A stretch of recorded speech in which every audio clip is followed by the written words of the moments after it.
Bismillahirrahmanirrahim. Assalamualaikum warahmatullahi wabarakatuh. Alhamdulillah wa syukrulillah la ni'matillah wa la hawla wa la quwata illa billah amma ba'du. Jamaah salat duhur Masjid Agung Al-Azhar rahmati Allah. Mudah-mudahan ibadah kita, doa kita yang kita panjatkan pada siang hari ini diterima dan ijabah Allah Subhanahu wa taala. Ada satu maqalah yang mengatakan Ida aradta an tahdumul hadarah, apabila kalian ingin menghancurkan sebuah peradaban, tahdumul hadarah fi salasati wasail, maka hancurkanlah peradaban itu dengan 3 cara, dengan 3 strategi.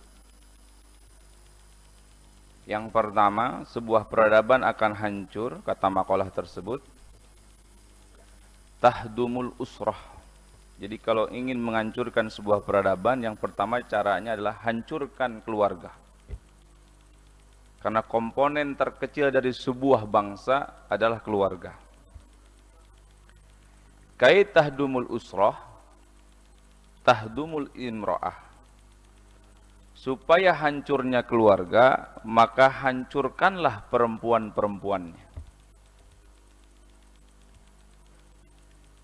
Untuk menghancurkan sebuah keluarga, yang menjadi titik tolak sebuah peradaban akan hancur, maka yang harus dihancurkan adalah perempuannya.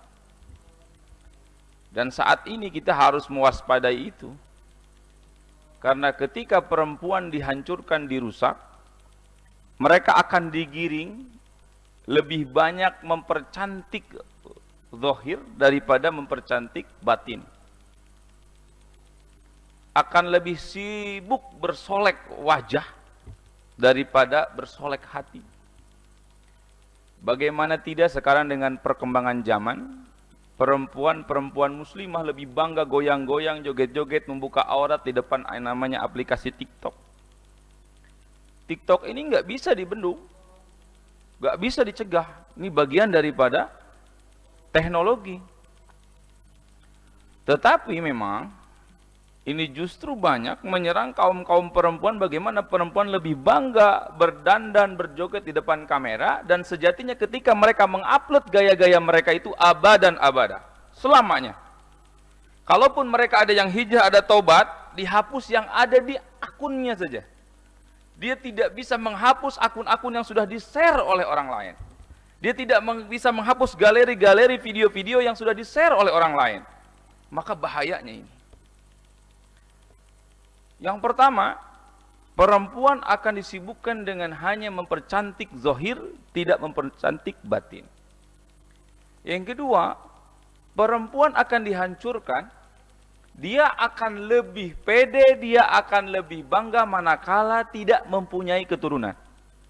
Karena asumsi buat perempuan dibentuk oleh orang-orang yang ingin menghancurkan peradaban ini, manakala seorang perempuan mempunyai anak, maka kecantikannya akan luntur. Kalaupun mereka punya anak, pasti mereka minta anaknya sedikit. Karena alasan emansipasi wanita dan sebagainya. Dan kita tahu, benteng terakhir dalam sebuah keluarga itu ada pada pundak perempuan. Kalau seorang satu rumah maghrib anaknya tidak ada di rumah dan kemudian ibunya tidak cerewet, maka sudah rusaklah pondasi keluarga itu.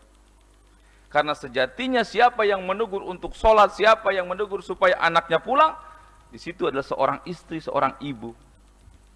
Maka manakala peradaban ini akan hancur, itu manakala ketika perempuannya sudah hancur paradigmanya. Yang kedua, kata makalah ini, untuk menghancurkan sebuah peradaban, tahdumut ta'lim. Untuk menghancurkan sebuah peradaban ini, caranya adalah dengan cara menghancurkan education-nya, pendidikannya. Kait tahdumu tahlim, tahdumu mu'allim. Supaya hancur pendidikannya, hancurkan kredibilitas gurunya. Nah, ini bahaya. Nanti ada guru berdasarkan amplop, imanuhum pi amplopihim, amplopnya banyak, semangat dia ngajarnya. Nggak ada amplopnya, lemes dia. Bagaimana kalau ada guru tegas kepada muridnya, muridnya akan lapor ke polisi kekerasan terhadap anak. Hancur semua citra gurunya, maka tidak ada anak yang menghargai gurunya. Ketika tidak ada anak yang menghargai gurunya, maka di situ tidak ada pembelajaran.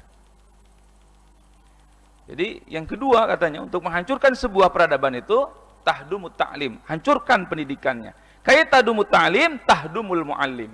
Untuk menghancurkan sebuah pendidikan, hancurkan gurunya. Bagaimana nasib di Indonesia ini, berapa juta guru-guru honorer tidak dihargai. Terpontang-panting mereka. Sebagian kecil ada juga yang kiblatnya tergantung gaji. Gaji kecil, kualitas guru jadi nggak bagus. Dihancurkan semua pola pikir gurunya. Sehingga yang tadinya mengajar adalah sebuah kewajiban, menjadi orientalis, menjadi sifatnya diukurnya oleh uang. Maka penting buat kita untuk menghargai guru, mengajarkan adab terhadap guru. Supaya transfer knowledge dengan transfer akhlak menyatu. Gitu. Kalau gurunya sudah tidak dihargai, maka di situ tidak ada kemanfaatan ilmu. Dan yang ketiga, kait tahdumul hadarah, tahdumul qudwah. Yang ketiga itu untuk menghancurkan sebuah peradaban, hancurkan qudwahnya, suri tauladannya, ulama-ulamanya, tokoh-tokohnya. Kait tahdumul qudwah, bagaimana cara untuk menghancurkan tokoh panutan itu? Hancurkan mereka dengan cara perpecahan. Dihilangkanlah tokoh kita. Disibukkanlah tokoh-tokoh yang kita segani ini, masuk ke politik, beda politik, akhirnya nggak dihargai. Hancurkanlah mereka dengan banyaknya organisasi. Tadinya tokoh ini di organisasi ini, kemudian nggak dapat jabatan, bikin lagi tokoh ini organisasi, sehingga pecah semua. Sehingga kita tidak punya qudwah. Nah ini di bulan Rabiul Awal ini, di mana Rasulullah SAW dilahirkan, Rasulullah menjaga peradaban itu dengan 3 hal tadi. Ya, kalau dihancurkannya sebuah peradaban dengan cara menghancurkan keluarga dengan cara menghancurkan perempuan, Islam datang melalui risalah Nabi Muhammad menjaga perempuan, harkat martabat perempuan. Ada hadis mengatakan, siapa yang harus kuhormati ya Rasulullah? Ibumu, ibumu, ibumu. Derajat perempuan lebih tinggi daripada laki-laki. Walaupun kadang-kadang hadis ini sekarang sudah nyelenehkan. Padahal itu namanya tingkatan itu. Ibumu, ibumu itu. Bukan jumlah. Kadang-kadang kalau kamu menghormati ibumu, ibumu. Ibumu baru 1 katanya. Padahal itu tingkatan, derajat perempuan lebih tinggi 3 tingkat dari laki-laki. Itu Islam.